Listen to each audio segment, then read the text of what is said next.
What is up, everybody? Welcome back to the Football Guys YouTube channel. I'm your host, Kevin Coleman. We're back with another Dynasty Short. So what we're going to be doing here is looking at different Dynasty topics. And today, we're looking at running back handcuffs to own in Dynasty. Now, I wanted to go away from in running back handcuffs because it's really easy just to be like, well, this guy is in line for this much volume if his starter gets hurt, right? So a little bit of context for the video and a little bit of like, when you're looking at who to grab, I'm looking at guys who have standalone value. So yes, we all know like Tyler Algier will be a guy that you would go grab, but does he have standalone value? I don't know. He'd be a guy to grab if Bijan's not there, right? Because we saw him do it last year. So I've got 5 guys today that have standalone value that may be able to kind of sneak in there as that running back 3, right? With maybe a PPR upside or something with, could be that number 1 guy if the guy in front of him went down. So that's what we're looking at here with handcuffs. So just to kind of be aware of where we're going at in this video, we're going to be diving into their keep, trade, cut value, trades that have happened for them, and then a little bit of analysis, right? Like, what are we doing with these guys? Why do we think that is? So let's dive in. First guy we're looking at is Antonio Gibson. I've been a big Gibson kind of believer this offseason. I've never been really that high on Gibson, but coming into this year, the biggest thing you don't do as a dynasty manager is hate a specific player. Like, you don't just not like that guy because he burned you 1 year. You hate the value, right? To me, Gibson's value is right where it should be, right? He, before 2022, he had back-to-back running back 12 finishes. He had averaged 1,100 yards and 10 touchdowns. But we've seen kind of his value dip because of the way the coaching staff is using Brian Robinson. Now they brought in Chris Rodriguez, right?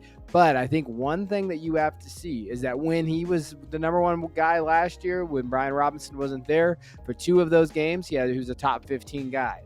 But he is the best PPR option in either dynasty startups, redraft startups, wherever he's going. When you're looking at if they start Sam Howell, check down guy. He's going to be looking for Gibson. He routinely did that with Javonte Williams and Michael Carter in college.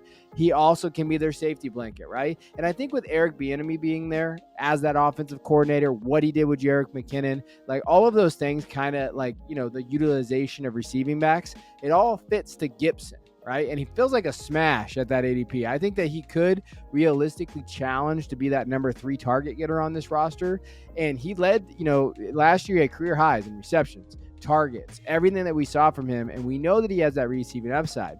Now, if something was to happen to one of those guys in front of him, he could be just a 3-down guy. And now you're talking about a low-end running back 1.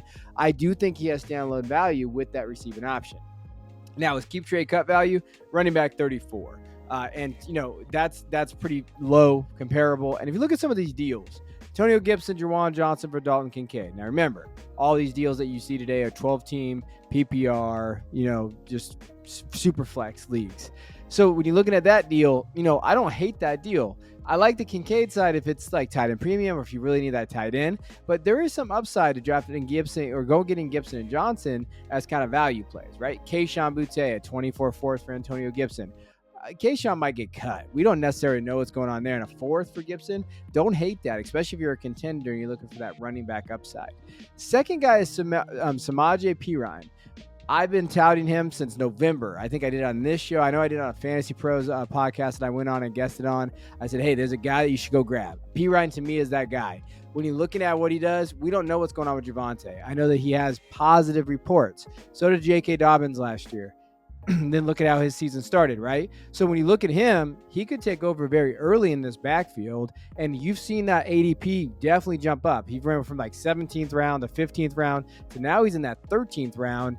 And really, when you're looking at it, like as a veteran back in the Bengals, 4.5 yards per carry, earned over 30 targets per season in that limited role. So we could see him definitely get that increased volume.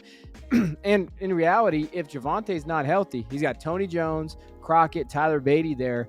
Those guys are not scaring me for a guy like him who they went out and get and acquired in free agency. And even if Javonte's there, they're not giving Javonte a full workload coming back. I think Perine has standalone value, and I think he's definitely a grab right now in Dynasty. Keep, trade, cut value. Running back 43. Deals for him, Samaje Perine, Brandon Ayuk, who I am very, very high on. Go read my latest piece on Football Guys for undervalued wide receivers for Kareem Hunt and Jerry Jeudy. Hunt doesn't have a team. possibility we don't know what Hunt's going to be. I like Jerry Jeudy this year. I do think he's a value, but you can get two guys like this. I think that's a good deal. Perine for a 24th third. That's usually what these guys are going for, kind of these same tier running backs. I think that is a good kind of value for these players. Now, next guy, Tank Bigsby. All right, so I've been a big proponent of Tank Bigsby, going into this offseason, going into the draft, looking at what he can do. He finds himself with ETN, and I think there's some question marks about what that, work's going to look like, but we've been talking about this being more of a 60-40 split since January. When I say we, the College Football Guys show, when we did all our draft preview, now consensus is coming around. Had you been listening to us and following us, you would have been ahead of the game on that one. 3rd round pick, right? So he's got that draft capital, average, 5.5 yards per carry at Auburn. He can be that receiving back, though. I think Tank can come in. I know ETN box score scouts will look at his college numbers and say that he was a better receiver, but from a film-based perspective, he was not.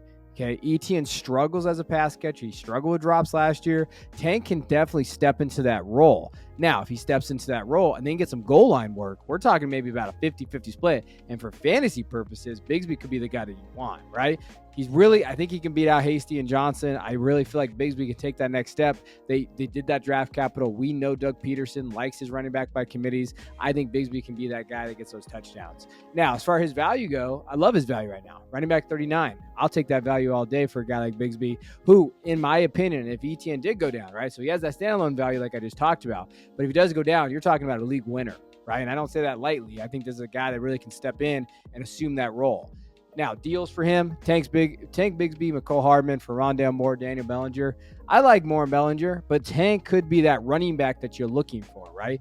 Tight ends and, wide receiver 4s are a dime a dozen.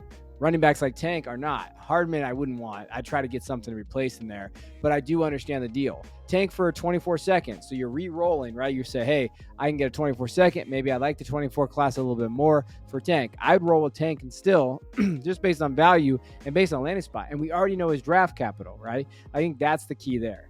Next one, Devin Singletary. Now, I think when you're looking at what Devin Singletary has been able to do, he's going into the situation in Houston with Dameon Pierce, who did struggle down the stretch of the season. Yes, he was injured, but, Singletary could step in there, and he looked really good last year in terms of James Cook in there. Cook kind of was a superior rusher, but when you're looking at what he can do as a pass catcher, I'm in there with Singletary, and I think the one thing that we should stand out on, Singletary is a very good pass blocking running back, right? I think he was top 10 in the league last year, according to PFF. You have to like that. So when you're thinking of what Singletary brings to the table, he has a rushing upside. I think he can be that kind of runner they rely on 1st and 2nd down, but we know that he is better than Pierce at pass blocking and at receiving.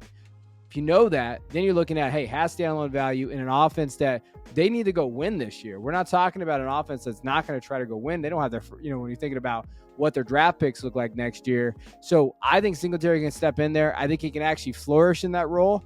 And maybe he gets a 3-down workload if he needs to, right? And that pass protection is going to help him get on the field.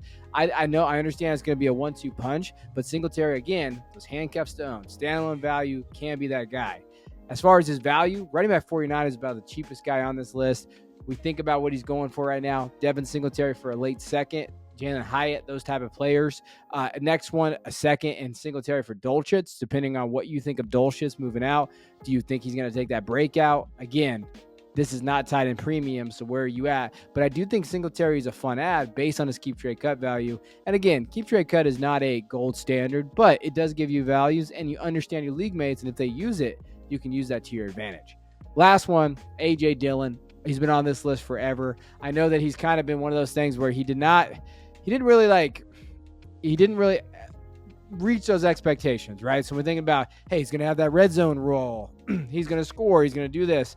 That offense really struggled. So they did get him involved in that second half of the season, which you saw from him. He actually outcarried Aaron Jones inside the 10-yard line, 14-5. So there was times when you watched Dillon, he was getting that red zone work. He just wasn't scoring touchdowns. Scoring 6 rushing touchdowns. Based on what he did, he could have had 12 or 13. I know in a must-win game for me in fantasy, I had Dillon. He got stuffed at the 1-yard line, and then they gave it to Jones. And that's the frustrating part with Dillon. But I think, when you're looking at what he's able to do, fifth in PFF rushing grade, you saw that really well. He kind of towards the end of the season was good. He's going to hit free agency next year. So there's a chance in Dynasty you get this guy. If Jones goes down, he is that immediate guy, right? In the game that he went down in week 13, you saw him kind of put up those numbers that you like to see from him, almost 100 yards, touchdown, and he had those catches. So he is a low end running back one. If Jones is down, there's a chance that they do use him more to kind of protect Jordan Love in this offense, kind of increase that rushing volume. You see that. You're basically hoping they do what we expected them to do last year. Now, they had Rodgers last year. Love is a different story.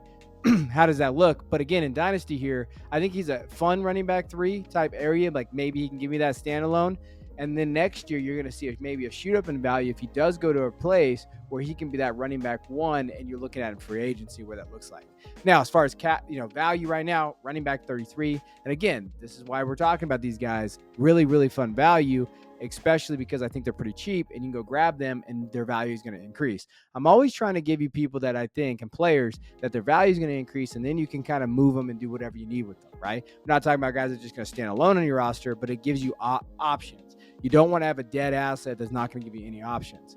Now, some deals that I thought were interesting. A.J. Dillon for Mike Evans. I think that's interesting because you're looking at it from a perspective of dynasty. You're buying kind of a younger-ish back for an older receiver. What is Baker Mayfield contrast? Those are the guys are going to look at down there. But again, if you need a wide receiver, maybe you have A.J. Dillon. He's your running back 5, and you're willing to make that move. A.J. Dillon for Laporta and Kenneth Gainwell, non-tight end premium. Again, what do you think about the tight end position? Do you like Laporta? Do you think Gainwell is maybe going to get over there? Rashad Penny might get cut. What's the deal there? How that looks like? So I think they're interesting deals here to kind of show you where that value is at. So I appreciate you guys tuning into the show, to the channel especially. Hit that like and subscribe button. I'm trying to help you out here at Dynasty. If you want to follow me on Twitter, if you have a Twitter, it's @DuBois_22. I'm here to help you. You can DM me anytime for any trades or whatever the case may be. Dynasty help. I'm here to help you be better at Dynasty. That's my overall goal for these shows, and not necessarily just the hardcore guys, right? I want to help out the new Dynasty managers that don't understand kind of where you're looking for value, and that's what the show was. So appreciate you guys. I'll check you guys next time.